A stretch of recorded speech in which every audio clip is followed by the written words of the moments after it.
Hello everyone, मैं ममतेज गुप्ता। आज देखेंगे सी टेट का प्रीवियस पेपर जो हुआ था 7 जुलाई 2019 को। और इससे पहले हमने सी टेट के बहुत सारे प्रीवियस पेपर कर लिए हैं। 2015 से और 2023 तक के हमने सारे कंप्लीट कर लिए हैं। ये एक बीच में रह गया था 2019 का, तो वो आज हम देख रहे हैं। और इसके बाद 2023 का कई सारे पेपर हुए थे, तो उसमें से एक दो और प्रैक्टिस सेट हम कराएंगे। और 2024 का भी एक देखेंगे जो जनवरी में हुआ था। और इन सभी पेपर्स को देखने के लिए आप इसी वीडियो के डिस्क्रिप्शन में प्लेलिस्ट की लिंक दी हुई है, उस पर क्लिक करके जितने भी मैंने सीटेट के प्रीवियस पेपर कराए हैं उन सभी को देख सकते हैं। और ये साइड में जितनी भी प्लेलिस्ट लगी हुई है ये सभी मैंने पढ़ाई है सीटेट के हिसाब से। जो 6th 7th और 8th क्लास की जो एनसीईआरटी है वो बहुत ज्यादा इंपॉर्टेंट है और वो मैंने बहुत डिटेल में कराई है। पहले किसी चैप्टर को पढ़ाया है, उसके बाद उसके एमसीक्यू कराए हैं। तो एमसीक्यू आपके सीटेट के प्रीवियस पेपर को ध्यान में रखते हुए कराए हैं, तो आप प्लीज देखना ना भूलें। पहले आप किसी भी चैप्टर की थ्योरी देखें, उसके बाद एमसीक्यू वाली प्लेलिस्ट में से एमसीक्यू देखें। आइए शुरू करते हैं। क्वेश्चन नंबर 31, मृदा परिच्छेदिका की मोटाई को कौन निर्धारित करता है? पहला है जलवायु, दूसरा है उच्चावाच, तीसरा है समय और चौथा है वनस्पति जात, प्राणी जात। तो इसका जो सही आंसर हो जाएगा वो हो जाएगा तीसरा, समय। देखिए, मृदा परिच्छेदिका क्या होती है? ये एक तरह से आप कह सकते हैं कि जो मिट्टी को बनने में जो टाइम लगता है, ठीक है, मिट्टी की मोटाई, एक तरह से मिट्टी की जो मोटाई होती है उसको हम मृदा परिच्छेदिका बोल सकते हैं। देखो, जो सबसे पहले अगर हम गहराई से स्टार्ट करेंगे तो सबसे पहले क्या होती है? जनक चट्टानें, यानी कि वो वैसे होती हैं पत्थर जैसे होते हैं ना, बड़े बड़े पत्थरों के होते हैं, ठीक है। उसके बाद होती हैं अपक्षय चट्टाने पदार्थ, यानी कि उन छोटे छोटे बड़े बड़े पत्थर जो होते हैं वो छोटे छोटे उनके कण होते हैं, वो ऊपर की तरफ आ जाते हैं, ठीक है। उसके बाद होती है बालू, गाद या क्ले। मेन जो मिट्टी होती है वो यही होती है, बालू, गाद और क्ले, ठीक है। क्ले होता है, बहुत महीन कण होते हैं मिट्टी के, ठीक है, उनको हम बोलेंगे क्ले। और सबसे ऊपर वाली परत पे आपको ह्यूमस मिलेगा और वनस्पति के साथ की मृदा मिलेगी। यानी कि देखो, आपकी 7th क्लास की एनसीईआरटी में, 8th क्लास की ज्योग्राफी एनसीईआरटी में आपको इस तरह का एक चित्र दिया हुआ है, जैसे मैंने आपको बना के बताया है। देखो नीचे क्या है, वो बड़ी बड़ी मिट्टी, बड़े बड़े पत्थर जैसे हैं, ठीक है। उसके बाद ये बारीक वाले पत्थर, मतलब ये जो है ये छन जाते हैं और मोटे मोटे पत्थर नीचे बढ़ जाते हैं, और जो महीन कण होते हैं वो ऊपर की तरफ होते हैं, इस तरह से, ठीक है। और इससे ऊपर क्या होती है? आपकी क्ले या गाद होती है, उसमें मॉइस्चर होता है, ठीक है। मिट्टी में पानी भी होता है, कोई भी मिट्टी है उसमें पानी होता ही होता है। जिस मिट्टी में पानी नहीं है मतलब वो रेगिस्तान है, ठीक है। तो ये होती है। अब इसको बनने में टाइम लगता है, ठीक है, 1-2 वर्ष में नहीं बनती है, ये बहुत लंबे टाइम में बनती है। ये हजारियों साल की एक प्रक्रिया होती है। तो मृदा की जो परिच्छेदिका है, यानी कि उसकी जो मोटाई है, वो किस पर निर्भर करती है? वो समय पर निर्भर करती है, समय के हिसाब से वो बनती है। नेक्स्ट देखते हैं क्वेश्चन नंबर 32, वितरण के आधार पर संसाधनों को वर्गीकृत किया जा सकता है। हमें किसको वर्गीकृत करना है? हमें संसाधन को वर्गीकृत करना है। किसके आधार पर? वितरण के आधार पर, ठीक है। अब देखो, ये आया है आपका 8th क्लास की ज्योग्राफी एनसीईआरटी से, चैप्टर नंबर 1 से। और वो जो ऊपर वाला था वो चैप्टर नंबर 2 से आया था, इसी बुक से, ठीक है। हर क्वेश्चन का मैं आपको बता के चलूंगी कि कौन सा क्वेश्चन आपका कौन सी बुक से आया है, क्योंकि आप एनसीईआरटी से बाहर कुछ भी नहीं आता है। 6th 7th और 8th क्लास की एनसीईआरटी से ही आते हैं। मैंने कम से कम 10-15 प्रैक्टिस सेट आपके करा दिए हैं, जो मैंने आपको प्लेलिस्ट का लिंक बताया था उसमें, जो डिस्क्रिप्शन में मैंने प्लेलिस्ट का लिंक दे रखा है, उस पर आप क्लिक करके देखना। मैंने 10-15 प्रैक्टिस सेट आपके करा दिए हैं, प्रीवियस पेपर करा दिए हैं। उन सब में एक भी क्वेश्चन ऐसा नहीं है जो आपके एनसीईआरटी से ना आया हो। 6th 7th और 8th क्लास की हिस्ट्री, ज्योग्राफी और पॉलिटिकल साइंस से कुछ भी बाहर नहीं आता है। तो ये आया है आपका 8th क्लास की ज्योग्राफी एनसीईआरटी से, चैप्टर नंबर 1 से। अब देखिए, देखते हैं वितरण के आधार पर। पहला है सर्वव्यापक संसाधन और स्थानिक संसाधन, दूसरा है वास्तविक संसाधन और संभाव्य संसाधन, तीसरा है नवीकरणीय संसाधन और अनवीकरणीय संसाधन, चौथा है जैव संसाधन और अजैविक संसाधन। देखो, ये सारे संसाधन के जो प्रकार हैं, उनका जो वर्गीकरण है बहुत अच्छे से दे रखा है आपकी एनसीईआरटी में, तो आप प्लीज इसको पढ़ना ना भूलें, इसको एक बार जरूर रीड करना है। तो इसका जो सही आंसर हो जाएगा वो हो जाएगा पहला, वितरण के आधार पर क्या होता है? सर्वव्यापी संसाधन। देखो, सर्वव्यापी का मतलब होता है जो हर जगह विद्यमान है, जो संसाधन हर जगह विद्यमान है, हम उनको सर्वव्यापी संसाधन बोलते हैं। जैसे हवा है, धूप है, मृदा है, ये ऐसे संसाधन है जो आपको हर जगह मिलेंगे, आप कहीं भी चले जाएंगे आपको मिलेंगे, ठीक है, क्योंकि इनके बिना तो जीवन संभव है ही नहीं, है ना। और स्थानिक संसाधन ऐसे वो संसाधन होते हैं जो किसी स्थान विशेष पर मिलते हैं, जैसे सोना है, चांदी है, लोहा है, ये स्थानिक संसाधन है, ये किसी विशेष स्थान पर ही मिलेंगे, ऐसा नहीं है आपको कहीं भी मिल जाएंगे, है ना।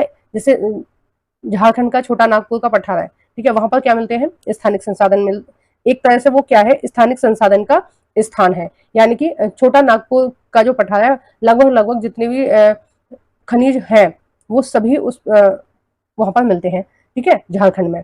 तो आपको समझ में आ गया ना, सर्वव्यापी मतलब हर जगह विद्यमान है जो संसाधन, और स्थानिक संसाधन इसका मतलब यह है कुछ स्पेशल संसाधन, ठीक है, जैसे सोना है केवल कर्नाटक में मिलता है हमारे भारत में, है ना, चांदी राजस्थान में, है ना, तांबा राजस्थान में, इस तरह से जो चीजें होती हैं जो किसी एक निश्चित स्थान पर ही मिलती हैं उनको हम स्थानिक संसाधन बोलते हैं।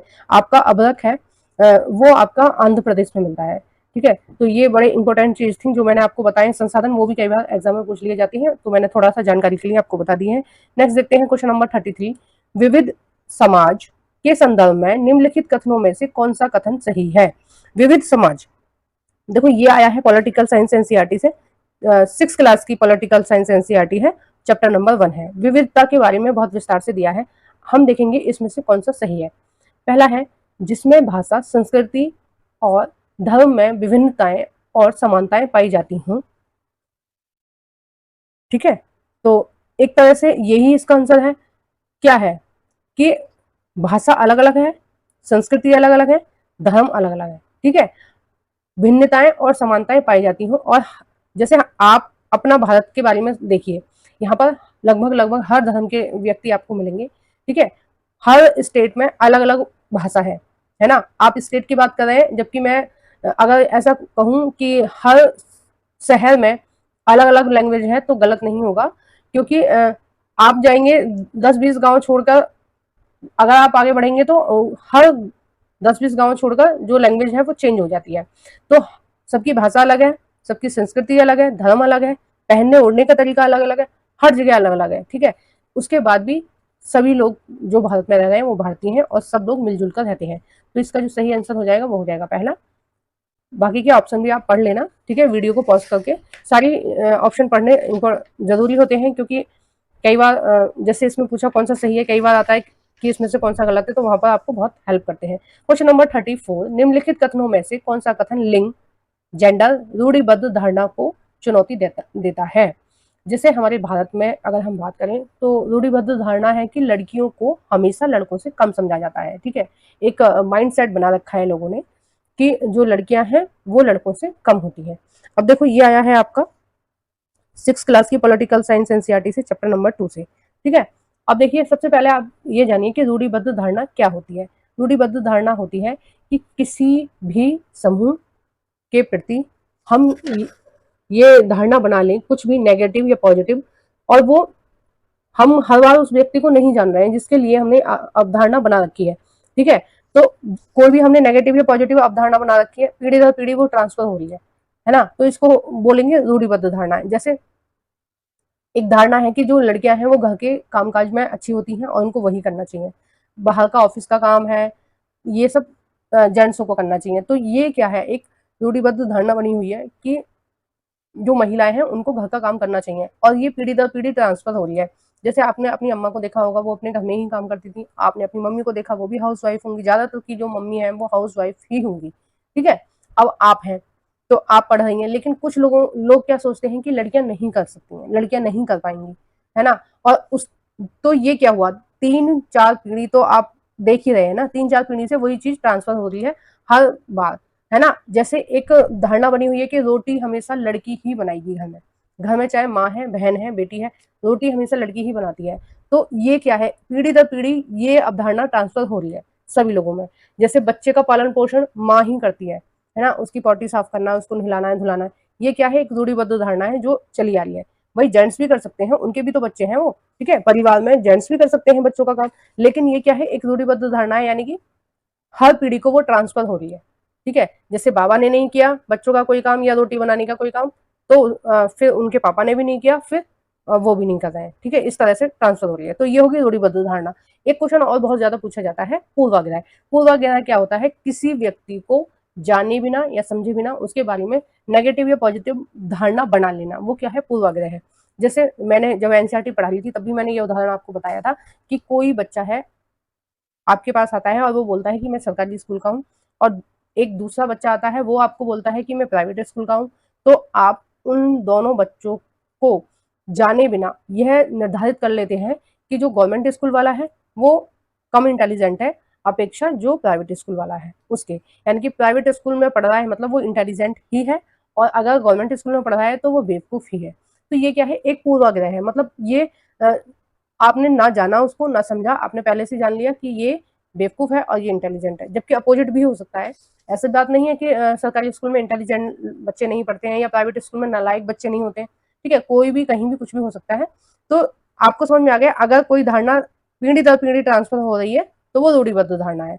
यदि आप किसी व्यक्ति को देखकर या किसी समुदाय को देखकर, किसी समूह को देखकर खुद अवधारणा बना रहे हो तो वो एक पूर्वाग्रह है, ठीक है।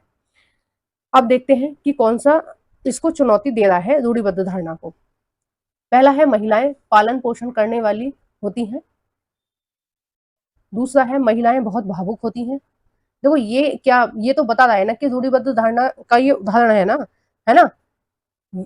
एक तरह से ये उदाहरण है कि भाई महिलाएं भावुक होती हैं, वो बच्चों का पालन पोषण करती हैं। तीसरा है महिलाएं फैशन परस्त होती हैं, यानी कि वो फैशन पे ज्यादा ध्यान देती हैं। ऐसा कुछ बना के रखा है लोगों ने। फोर्थ है आपका महिला जिम्मेवार वाहन चालक होती हैं। तो ये क्या है? ये एक चुनौती वाली बात है कि महिलाएं वाहन भी चला सकती हैं, जबकि ज्यादातर आपने देखा होगा अभी हाल फिलहाल में 2-3 साल से ऐसा हुआ है कि ट्रक है या बस है या ऑटो है ये महिलाएं भी चलाती हैं, ई रिक्शा भी है, ठीक है। बहुत कम मतलब 1-8% से भी कम महिलाएं चलाने लगी हैं, लेकिन चला रही हैं। तो ये क्या है? एक तरह से चुनौती दी जा रही है कि हम भी हर काम कर सकते हैं, ठीक है। देखो लड़की है या लड़का है, हर व्यक्ति हर काम कर सकता है, बस फर्क इतना होता है कि कुछ परिस्थितियां इस तरह की क्रिएट कर दी जाती हैं कि कुछ लोग नहीं कर पाते हैं, जैसे महिलाएं नहीं कर पाती हैं कि समाज क्या कहेगा, ये लोग क्या सोचेंगे, ये वाली बात। बाकी हर व्यक्ति हर काम कर सकता है जो वो करना चाहे, ठीक है। बस ये है कि परिस्थितियां नहीं मिली होती हैं उनको इस तरह की कि वो कर सकें। नेक्स्ट देखते हैं क्वेश्चन नंबर 35। नारी मत अधिकार आंदोलनकारियों की निम्नलिखित में से कौन सी मुख्य मांग है? नारी मत अधिकार, जब अगर हम बात करें कि 1950 से पहले बहुत सारे देश ऐसे थे, अमेरिका है, फ्रांस है, रूस है, मतलब बहुत सारे देश ऐसे थे जिनमें महिलाओं को वोट डालने का अधिकार नहीं था, ठीक है। मतलब वो आंदोलन कर रही थी 1930 के आसपास, महिलाएं आंदोलन करने के लिए जागरूक हो गई थी, आंदोलन कर रही थी कि उनको भी वोट डालने का अधिकार चाहिए, ठीक है। तो इसमें से कौन सा है? देखो ये भी एनसीईआरटी में से आया है, मुझे याद नहीं आ रहा है कि पॉलिटिकल साइंस की है या फिर हिस्ट्री की है, ठीक है, दोनों में से कोई एक है। 8th क्लास की बुक में से आया है ये। मुझे थोड़ा मतलब कंफ्यूजन सा हो रहा है कि कौन सी बुक में से होगा ये क्वेश्चन। अब देखते हैं ऑप्शन। पहला है श्रम वर्ग के लिए वयस्क मत अधिकार। दूसरा है महिलाओं के लिए मत अधिकार, तो इसका यही वाला सही होगा, महिलाओं के लिए मत अधिकार। और देखो नारी मताधिकार का मतलब ये है, ठीक है, नारी माने फीमेल है ना, महिला का मतलब भी फीमेल ही है। सॉरी। Question number 36। जातक कथाओं के विषय में निम्नलिखित में से कौन सा सही है? जातक कथाओं के विषय में देखो ये वाला जो क्वेश्चन है ये आया है आपका 6th क्लास की हिस्ट्री एनसीईआरटी में से, चैप्टर नंबर 6 से, ठीक है। ये उस चैप्टर में से आया है जिसमें बौद्ध धर्म और जैन धर्म दोनों ही धर्मों के बारे में बताया गया है, ठीक है। अब देखते हैं कौन सा ऑप्शन सही है, जातक कथाओं के बारे में क्या सही है। पहला है इनकी रचना जैन साधुओं द्वारा की गई थी। बिल्कुल नहीं, ये यहीं से ही कट हो जाएगा, हमें पूरा पढ़ने की भी जरूरत नहीं है। दूसरा है इनकी रचना सामान्य लोगों द्वारा की गई थी जिन्हें बौद्ध भिक्षुओं द्वारा लिखा गया और उनका संकलन किया गया। तो इसका यही वाला जो आंसर है ये सही होगा कि जो जातक कथाएं वो किसके द्वारा लिखी गई हैं? वो बौद्ध भिक्षुओं के द्वारा लिखी गई हैं। बौद्ध भिक्षु का मतलब हो गया एक तरह से जैसे हिंदू धर्म में साधु होते हैं, उसी तरह से जो बौद्ध धर्म के जो धर्म गुरु होते हैं उनको बौद्ध भिक्षु बोलते हैं, क्योंकि वो भिक्षा पर निर्भर होते हैं। मतलब वो आपके घर द्वार पर आके आपसे जो भी बन पड़ेगा आप वो उनको दे दीजिए और वो उसको खाकर अपना जीवन यापन करते हैं, ठीक है। तो उनकी प्रवृत्ति इस तरह की होती है कि वो खुद ना खाना बनाते हैं, ना अपने पास पैसे रखते हैं, ना कुछ रखते हैं, ठीक है। मतलब जो दूसरे लोग दे देते हैं उनको भिक्षा, उस पर ही निर्भर रहते हैं, इसलिए उनको बौद्ध भिक्षु बोला गया है। लेकिन एक तरह से आप मान सकते हैं कि बौद्ध धर्म के जो धर्मगुरु होते हैं उनको बौद्ध भिक्षु बोलते हैं। और बौद्ध भिक्षुओं ने ये संकलन लिखा है जातक कथाओं, और जातक कथाओं में मेन क्या चीज है, जो गौतम बुद्ध जी हैं, है ना, जिन्होंने ये बौद्ध धर्म की स्थापना की थी, जो गौतम बुद्ध जी हैं, उनकी पूर्व जन्म की कहानियां हैं जातक कथाओं में, ठीक है, कि पूर्व जन्म में वो कैसे थे, ठीक है। नेक्स्ट देखते हैं क्वेश्चन नंबर 37। आईने अकबरी के विषय में निम्नलिखित कथनों में से कौन सा कथन सही है। आईने अकबरी, ठीक है, ये आया है आपका 7th क्लास की हिस्ट्री एनसीईआरटी से, चैप्टर नंबर 4 से, और ये मुगल साम्राज्य वाले चैप्टर से आया है। आइए देखते हैं। पहला है आईने अकबरी के बारे में कौन सा कथन सही है। पहला है, यह अकबर के प्रशासन के विविध पहलुओं के विषय में संपन्न सांख्यिकीय विवरण प्रस्तुत करती है। दूसरा है, यह अकबरनामा शीर्ष के अंतर्गत अकबर के शासन के इतिहास के 3 भागों में से पहला भाग है। देखो, तीसरा है, इसमें अकबर के पूर्वजों और अकबर के शासन की घटनाओं का विवरण दिया गया है। और आपका लास्ट है, यह मिर्जा हकीम द्वारा लिखी गई, जो अकबर के दरबारियों में से एक थे।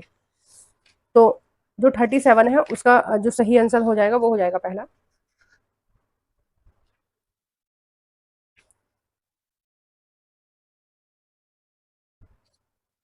देखो, ये जो अकबरनामा था, ये मुगल काल का एक प्रसिद्ध ग्रंथ है, जो अब्बुल फजल ने लिखा था। और अब्बुल फजल कौन थे, जो अकबर के दरबारी थे। यह पुस्तक जो है आईने अकबरी, ये तीन भागों में विभाजित है। और इसमें जो आईने अकबरी है ना, जो आईने अकबरी है, ये जो अकबर के जो शासन प्रणाली चलती थी जिस तरह से, उस उसको बताती है, ठीक है। तो किस तरह से उसकी शासन प्रणाली थी, क्या चीजें थी, ये उस सबको बताती है। यानी कि उस सब का ब्यौरा इसमें है कि शासन व्यवस्था कैसी थी, चीजें के भाव क्या थे, मतलब कौन कौन सी चीजों का व्यापार होता था, ये सारी चीजें जो है ये आईनी अकबरी में है। नेक्स्ट देखते हैं क्वेश्चन नंबर 38। निम्नलिखित में से किसने अपनी कृतियों को भी शामिल करते हुए बाबा गुरु नानक की रचनाओं को गुरुमुखी में संकलित किया। देखो, ये आया है 7th क्लास की हिस्ट्री एनसीईआरटी से, चैप्टर नंबर 6 से। पहला है गुरु तेग बहादुर, दूसरा है गुरु गोविंद सिंह, तीसरा है गुरु अंगद, और चौथा है गुरु अर्जुन सिंह। तो इसका जो सही आंसर हो जाएगा वो हो जाएगा आपका तीसरा, गुरु अंगद। देखो, गुरु गो गुरु नानक जी के जितनी भी रचनाएं थी, या एक तरह से कह लीजिए कि जितने भी भजन थे, जितने भी उपदेश थे, उनके एक शिष्य थे। दूसरे नंबर के, पहले नंबर के गुरु हैं गुरु नानक, दूसरे नंबर के हैं गुरु अंगद, ठीक है। तो जो गुरु अंगद थे, उन्होंने जितनी भी रचनाएं गुरु नानक जी ने की, उन सभी का संकलन किसने किया है, गुरु अंगद ने किया है, ठीक है। गुरु अंगद ने, और जो गुरु अंगद थे उनके जितने भी उत्तराधिकारी थे, उन्होंने भी केवल यही काम किया अपने जीवन में कि जो जितनी भी गुरु नानक जी की रचनाएं थी उन सभी को संकलित किया, ठीक है, और उसमें कुछ ऐड करके उन रचनाओं को संकलित किया।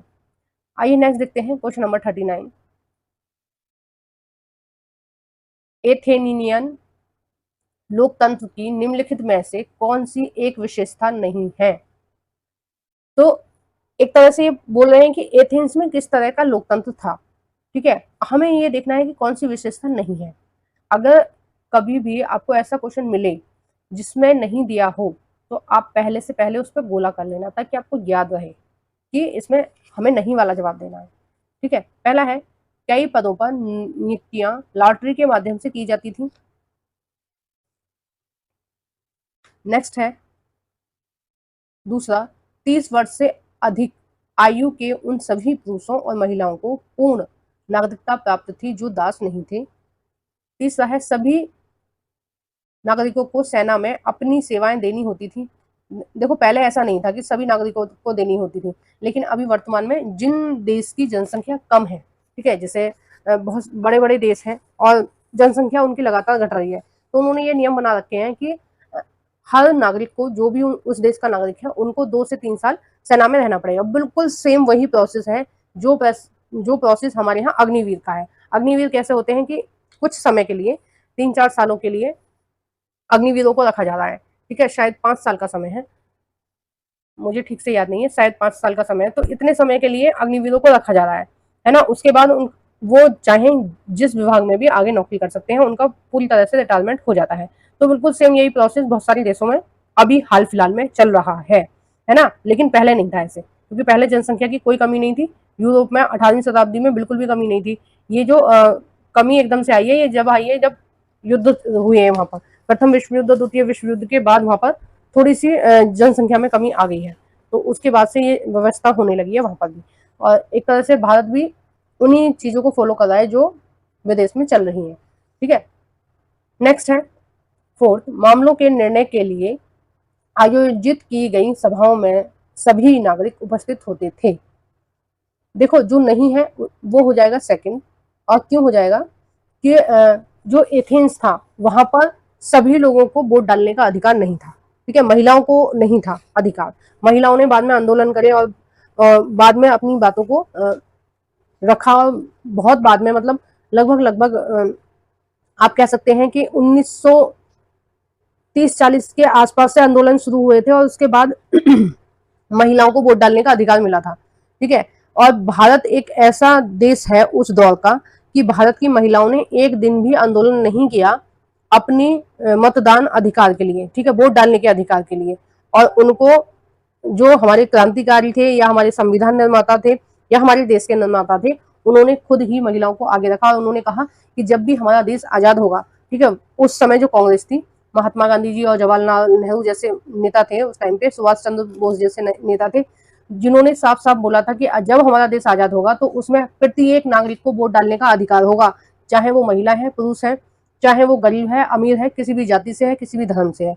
जबकि जो यूरोप है ना, उसमें उस समय क्या प्रणाली चल रही थी कि कुछ ही लोग वोट डाल सकते थे। कुछ लोग में 25 वर्ष से ऊपर के व्यक्ति जो थे वो वोट डाल सकते थे, और उसमें भी कंडीशन थी कि जो 3 दिन की मजदूरी के बराबर एक दिन में कमा रहे हैं वो वोट डाल सकते हैं, प्लस उनके पास घर होना चाहिए या जमीन जायदाद होनी चाहिए। यानी कि एक तरह से आप बोल सकते हो कि अमीर लोग ही वोट डाल सकते थे, गरीब लोग नहीं डाल सकते थे, ठीक है। तो ये जो सेकंड वाला है वो गलत हो जाएगा।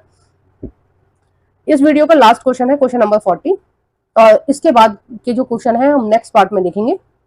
तो उसके लिए आप मेरे चैनल को सब्सक्राइब कर लेना प्लीज, और बेल आइकन को प्रेस करके रखना ताकि जब भी मैं वीडियो अपलोड करूं आपको नोटिफिकेशन मिल जाए। क्वेश्चन नंबर 40, समुद्रगुप्त की निम्नलिखित में से कौन सी ऐसी नीति थी जो विशिष्ट रूप से दक्षिणापथ शासकों के लिए थी। ऑप्शन देखते हैं हम। पहला है, उन्होंने पराजय स्वीकार की और उन्हें पुनः शासन करने के लिए अनुमति दी गई। इन्होंने मतलब दक्षिणापथ वालों ने, ठीक है, दक्षिणापथ वालों ने पराजय स्वीकार करी और बाद में इनको शासन करने की अनुमति दी गई। दूसरा ऑप्शन देखते हैं, उनके साम्राज्य को उखाड़ फेंका गया। उनके मतलब दक्षिणापथ वालों के, ठीक है, दक्षिणापथ वालों के शासन को उखाड़ फेंका गया और उन्हें समुद्रगुप्त के साम्राज्य का अंग बनाया गया। तीसरा है, इन्होंने समुद्रगुप्त की अधीनता स्वीकार की और अपनी पुत्रियों का विवाह उनसे किया, ठीक है। लास्ट है, ये उपहार लाते थे, उसके आदेशों का पालन करते थे, यानी कि समुद्रगुप्त के आदेशों का पालन करते थे और उसके दरबार में उपस्थित होते थे। अब देखो इस क्वेश्चन का जो सही आंसर हो जाएगा वो हो जाएगा पहला, दक्षिणापथ वाले शासक कौन से थे। देखिए अगर हम भारत की बात करें तो इस तरह का भारत का कुछ नक्शा है, ठीक है, इस टाइप का। ये आपका गुजरात हो गया, यह आपका राजस्थान हो गया, और ऊपर में आपका जम्मू कश्मीर हो गया। इस तरह से कुछ कुछ नक्शा है भारत का। देखो प्रॉपर नहीं बन पाया, उसके लिए मैं क्षमा चाहती हूँ क्योंकि मेरी ड्राइंग बहुत ज्यादा अच्छी है नहीं। अब देखिए दक्षिणापथ के जो शासक थे वो कौन से थे। नीचे में क्या है, तमिलनाडु, ठीक है, और दक्षिणापथ वाले कौन से थे, आंध्र प्रदेश और उड़ीसा के शासक थे, ठीक है। ये आपका आंध्र प्रदेश मान लीजिए, ये वाला, और ये वाला आप मान लीजिए उड़ीसा, ठीक है। आंध्र प्रदेश और उड़ीसा के कुछ शासक थे जिनको समुद्रगुप्त ने हराया था, ठीक है, हराया, और उसके बाद उनकी वीरता देखकर समुद्रगुप्त ने उनका शासन पुनः उनको वापस कर दिया था, ठीक है, हरा के, और उनको ऐसे ही छोड़ दिया था कि ठीक है आप अपना शासन कर सकते हो अपने अधीन बनाकर, ठीक है। तो आपको मेरी वीडियो कैसी लगी है प्लीज आप कमेंट बॉक्स में बताइए। वीडियो को जरूर से लाइक कर देना। जो भी फ्रेंड आपके सीटेट की तैयारी कर रहे हैं उन सभी फ्रेंडों के साथ मेरी इस वीडियो को शेयर कर देना। लाइक करना बिल्कुल नहीं भूलना है। बहुत ज्यादा संख्या में व्यू आते हैं लेकिन आप लाइक नहीं करते हो, प्लीज आप लाइक किया करो और कमेंट बॉक्स में जरूर बताना कि वीडियो कैसी लगी, ठीक है। Thank you for watching everyone.